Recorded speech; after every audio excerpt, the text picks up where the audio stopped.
moi, mon expérience personnelle, avec tout ce que j'ai appris en tant que thérapeute et en tant que personne, en tant qu'individu, c'est que plus c'est simple, plus c'est accessible et plus on a facilité à le mettre en place au quotidien. Et là, ce que je suis en train de vous proposer, c'est d'avoir cette pensée positive, de formuler les choses correctement et de se forcer à reformuler quand on est en train de dire quelque chose qui n'est pas correct. Quand c'est pas correct, ce que je veux dire, c'est que en fait, c'est pas conforme par rapport à nos attentes. Une croyance, on n'a pas arrêté de parler de croyance depuis tout à l'heure, mais j'aimerais redéfinir ce que c'est une croyance. Une croyance, en fait, c'est avoir une certitude en quelque chose. Et que même si cette certitude ne nous plaît pas, on l'a tellement appris, tellement engrangée depuis des années, qu'en fait, elle se met en place toute seule. Toute notre vie est remplie d'apprentissage. Et vous savez, j'ai une question que je pose souvent quand je suis en cabinet avec mes clients, c'est: est-ce que vous savez comment on a appris quelque chose par cœur et c'est complètement acquis? Ne levez pas les doigts tous en même temps parce que je ne vais pas vous faire. C'est quand on a appris quelque chose, comment vous savez que vous l'avez appris, que c'est complètement acquis et que vous n'avez plus besoin de revenir dessus? Quand on peut l'enseigner. Quand on peut l'enseigner ou l'exposer. C'est une bonne réponse. Alors, je pense que vous avez tous des réponses individuelles différentes. Moi, je voudrais vous le retranscrire à ma manière parce que je trouve que c'est la réponse la plus précise que j'ai trouvée.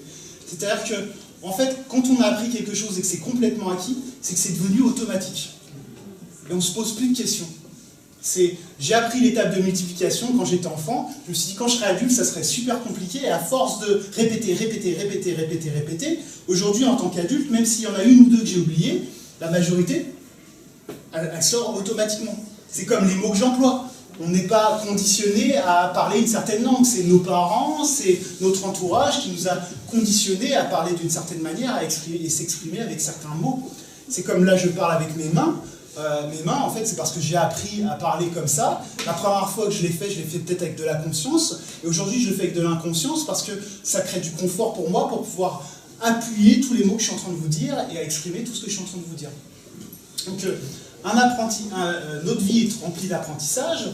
Et tous ces apprentissages, c'est des automatismes. Et quand on se rend compte que tout est automatique, si vous faites une liste, je vous invite à le faire un jour si vous avez le temps. C'est de faire une liste, faire un tableau avec deux colonnes. Un tableau avec le tableau, sur la première colonne, vous marquez tout ce qui est automatique, et l'autre colonne, vous marquez ce qui n'est pas automatique. Vous allez vous rendre compte que 90% des choses que vous faites sont automatiques. Vous n'êtes plus conscient que vous êtes assis sur ces chaises-là. Vous n'êtes plus conscient que vous avez les jambes qui sont croisées, ou alors que vous avez les bras qui sont croisés, que vous n'êtes plus conscient que vous êtes spécifiquement en train de regarder quelque chose dans la salle, ou regarder une personne. Vous n'êtes pas conscient que vous êtes dans le 13e arrondissement, que vous êtes à Paris, qu'il y a plein de choses qu'on ne conscientise plus. Moi, la liste est très longue, et en fait, tout ça crée cette réalité dans laquelle on vit. C'est-à-dire que toute notre réalité est créée par rapport à des apprentissages.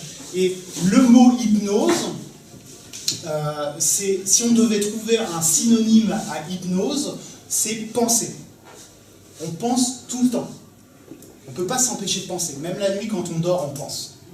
Et le synonyme de penser, parce que si on devait trouver un autre synonyme, ça serait, le synonyme de penser, c'est imaginaire. Et en fait, on se rend compte que l'hypnose, c'est de l'imaginaire. C'est qu'à chaque fois que vous pensez, vous êtes dans l'imaginaire. Quand vous êtes en difficulté, et moi le premier, c'est que je suis dans mon imaginaire, je suis dans mes pensées. Quand je suis dans l'imaginaire, et quand vous êtes dans l'imaginaire, et là, en ce moment, vous êtes dans l'imaginaire parce que vous êtes en train de retranscrire toutes les informations que je suis en train de vous donner, donc vous allez chercher dans votre passé ou dans le futur l'information que je suis en train de vous dire pour savoir si vous l'avez déjà apprise et si vous êtes en mesure de pouvoir la comprendre. Et quand vous faites ça, vous n'êtes pas dans le présent. La conscience, c'est d'être dans l'hyper-présence. Je t'en prie. Alors, tu dis, Olivier, avoir des clés pour avoir plus d'énergie, oui. Tout est imaginaire, mais le matin, par exemple, je parle de moi, hein, oui. J'ai du mal à me lever, j'ai envie de rester sous ma couette, oui. Je me dis, oh là là, je suis fatiguée, oui. Là, c'est pas imaginaire. C'est ce que je disais, c'est qu'en fait, la vie est une succession d'apprentissages. Et que notre réalité est liée à tous ces apprentissages. Si tu n'arrives pas à te lever le matin, c'est que tu as appris à ne pas te lever le matin. C'est la réalité. Oui. Ce que je veux dire, c'est que tu as plus de difficultés et que tu aimerais avoir plus d'énergie pour te lever le matin. C'est plus du soir, c'est du matin. Tu es plus du soir du matin. Si tu es plus du soir du matin, c'est parce que, en fait, soit tu l'as appris individuellement seul, soit tu l'as appris avec les gens qui t'entouraient. Avec ta famille. Peut-être que ta famille, ils sont plus couche-tard que lève-tôt. Tes amis sont peut-être plus le... Ma mère est espagnole et c'est vrai qu'en Espagne... C'est une culture, ça fait partie de la culture. Un apprentissage, c'est des traditions, c'est une culture, c'est... Mais alors comment changer ça? C'est ça le... Alors, pour changer cela, c'est mettre d'autres actions dans sa vie. Si vous gardez les mêmes habitudes, vous allez avoir les mêmes résultats. C'est obligé. Quelqu'un qui veut arrêter de fumer, s'il continue à fumer, comment il peut arrêter de fumer? Il faut se faire violence à un moment donné. Il faut une petite blessure pour avoir un grand plaisir derrière. Toutes nos actions passent par là. La première fois, on n'est pas dans un confort total. On le voit dans différentes situations, dans toutes les situations de la vie. La première fois qu'on va acheter une baguette de pain tout seul, on n'est pas à l'aise. La première fois qu'on se met en maillot de bain devant du monde, on n'est peut-être pas forcément à l'aise. Il y a plein de trucs qui nous arrivent où on n'est pas forcément à l'aise. Et à force, on prend confiance parce qu'on se confronte à cette réalité. Et en plus, au fur et à mesure, là, comme moi, ça va de mieux en mieux, là, depuis que j'ai expliqué tout à l'heure, c'est que je suis en train de me dire qu'en fait, c'est pas si insurmontable que ça. Parce que, en fait, je suis avec des gens qui sont bienveillants, qui sont là pour pouvoir apprendre, comme moi, je suis en train d'apprendre, là, aujourd'hui. Peut-être pas au même niveau, mais vous êtes en train d'apprendre. Et moi aussi. On a tous, individuellement, un niveau d'apprentissage. Oui ? Je peux commenter pardon. sur les... C'était la dame derrière qui était en premier, puis je vais répondre après. Là, depuis peu de temps, j'ai décidé de faire la conduite. Ouais. Code. Ouais. J'ai un examen, ça a été quelque chose. Pas mal d'années, je n'avais pas passé. Là, je suis en doute sur ma conduite. J'ai très très peur. En fait, j'ai peur de tuer quelqu'un. C'est tout de suite à ça que je pense. Et alors, le truc, c'est que quand vous pensez à ça, vous générez ça. Oui. En fait, vous avez les images qui correspondent à ça, vous avez le son qui correspond à ça, vous avez les sensations qui correspondent à ça, vous avez limite le goût et l'odorat s'il y avait quelque chose qui était lié au goût et l'odorat. Mais quand on conduit, il n'y a pas de goût et d'odorat, mais ça pourrait être lié. Et en fait, vos difficultés s'amplifient de jour en jour à chaque fois que vous avez ces pensées qui correspondent à ça. Oui, ça me freine beaucoup pour en fait me concentrer sur la conduite. Oui. Et je n'y arrive pas à justement faire le mental zéro, pourtant j'ai appris. Ouais. Alors le truc, en fait, ce que nous on appelle, ce qu'on a appris en formation, ça s'appelle le switch. Oui. Le switch, en fait, c'est un mot anglais, mais c'est juste pour dire qu'on remplace une idée par une autre. Oui.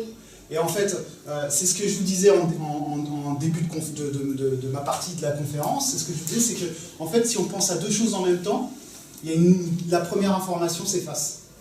Alors en fait, j'arrive à le faire avant la conduite, mais au moment où je suis sur le fait accompli, je sais pas, je perds mes moyens. Je n'arrive plus à faire le switch. Je n'arrive plus à me dire, voilà, je suis là, je vais justement faire mon heure de conduite pour obtenir quelque chose, pour ça. Je vais vraiment dans le positif et arriver là, je ne sais pas ce qui se passe. Ouais. Je vois un enfant passer, je vois quelqu'un qui arrive. Bon, c'est mes débuts aussi en même temps. Je me pardonne. Je m'excuse. Je suis vraiment indulgente avec moi, j'espère que vous vont l'être aussi. Mais j'ai peur à chaque fois que je vois un... Si vous avez peur, alors je vais peut-être faire des raccourcis, ça va peut-être déplaire certains thérapeutes de parler de ça, mais pour moi, en fait, ça parle de notre identité. C'est qu'en fait, vous avez peur de ne pas être la personne que vous aimeriez être. Donc, en fait, vous matérialisez cette réalité pour pouvoir éviter d'être... On a souvent peur, en fait, d'être une meilleure version de soi-même. C'est ce qu'on appelle les zones de confort. C'est-à-dire que je suis dans une difficulté, mais cette difficulté, je la connais. Donc en fait, même si elle n'est pas confortable pour moi, même si je ne l'aime pas, je la connais. En fait, je connais cette partie de moi, je la connais par cœur, parce que ça fait des années que je la côtoie, c'est une histoire de couple, quoi. Et en fait, là, il m'attend la meilleure version de moi, ou la meilleure version de vous, qui sait super bien conduire, qui fait des démarrages au frein à main, moi je rigole, mais qui a une aisance de conduite, et en fait, qui va prendre des automatismes, comme tout le monde prend des automatismes en conduisant. On arrive à téléphoner aujourd'hui avec en conduisant, on arrive à fumer, on arrive à manger, en fait, on est dans notre maison quand on est au volant. Et vous savez la même chose, quand vous allez avoir votre permis, vous allez dépasser ça progressivement. Ça va venir au fur et à mesure. Et ce que je disais, les zones de confort, c'est que la meilleure version de vous-même ou la meilleure version de moi-même, je ne la connais pas. Même si elle me paraît séduisante, en fait, je ne la connais pas, cette version-là. Donc en fait, elle me fait peur. Pourtant, je sais que j'ai la capacité. Je m'en donne la capacité, pourtant mentalement, je le sais. Ouais. Quand je veux obtenir quelque chose, je le fais. J'hésite pas. Ouais. Et c'est cette... Parce qu'en fait, dans votre vie, il y a des choses que vous réfléchissez plus que d'autres. Par rapport à vos apprentissages depuis que vous êtes et inconsciemment, peut-être qu'il y a des personnes autour de vous ou des codes qui vous ont renvoyé cette information et qui font qu'aujourd'hui vous avez peur. Je ne connais pas votre histoire, mais il y a forcément quelque chose qui influence votre histoire. Un apprentissage particulier qui fait que vous êtes en difficulté par rapport à un autre. Comme moi, je suis aujourd'hui, j'étais en difficulté, là ça va de mieux en mieux, mais de m'exprimer face à un public. Excusez-moi, je peux dire quelque chose à cette personne? Bien sûr. Je ne connais pas. Non, je pensais que pour moi, la peur, zéro peur, ça ne peut pas exister. Non, et c'est pas souhaitable. C'est bien d'avoir. Ce serait de l'inconscience. Quand on conduit, c'est normal d'avoir conscience du danger et de ce qu'on peut conduire. Ça permet d'être vigilant et d'anticiper, etc. Et c'est normal d'avoir un peu peur quand on démarre. Et zéro peur, ce serait plutôt un problème pour moi. Non, c'est pas avoir zéro peur. J'en suis consciente, justement. Je suis réaliste de ce qui se passe, de ce qui se passe autour de moi. C'est plus ce qu'il y a autour de moi, pas moi. Oui, mais c'est normal d'avoir conscience de son environnement quand on conduit, c'est même important. En fait, pour les peu d'heures que j'ai faites, j'ai vu qu'il y avait beaucoup de gens inconscients et c'est ce qui n'arrête pas d'enclencher ça.